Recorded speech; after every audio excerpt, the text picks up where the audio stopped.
Safe yung IV niya. Hindi siya matatanggal. Wala siyang injury. Ayan. Kasi, Wala na yan. Iba pa sa kasya yung IV. Kanina ko pa, ikaw na yun. Ikaw na. Asan na yung Kane? Mag-brainstorm muna tayo. Oh, group. Group discussion muna, brainstorm muna. Bawal iba ba? Pero dito. Hindi ba pwedeng iwan mo na lang to? Hindi yun ang doon. Eh, paano niya ibabangon? Di ba pwede siya ilagay dito? Eh, bahala ka nga. Anong gusto mo? Ito. Dito kasi yung nilagay. Ikot mo yung commode. Iikot mo yung bed. Parang good idea. Ay, ikaw kusya ka daw. dito eh. Kaliwa eh. Sa'yo hindi siya nahirapan. Sa'yo yung senaryo nito, maluwag yung kabilang ano? Ganyan. Pader yan, pader. Di ka siya. Pwede nga. Pwede mo dalhin. Ikain naman doon yung... Dali mo sa labas.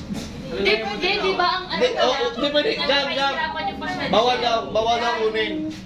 Ilapit mo na lang po. Baka siya. Oh, bawal. Hindi. Hindi pwede yung galawin. Hindi nakuha ko na yung discarte niya. Pero wag yung kunin siya, di ba? Okay. Si Sir lang. Titingnan ko ako yung discarte niya. Bawal kunin yan.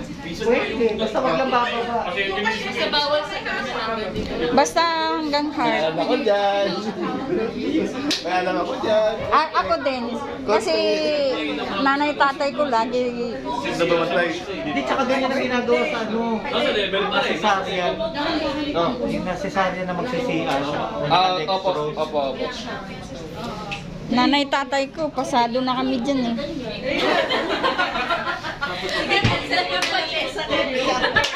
Ibabangon mo pa din siya, ha? Ibabangon mo pa din siya. Kasi pwede ko naman siya Kasi sa kumod siya tapain.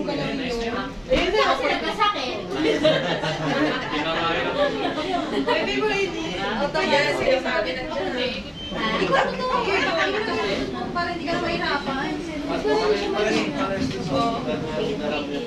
Okay naman siya. Hindi pwede. Hindi mo siya bayaan natin. Tatayo ko siya, magagalaw yung ano. Siyempre, kasama tayo.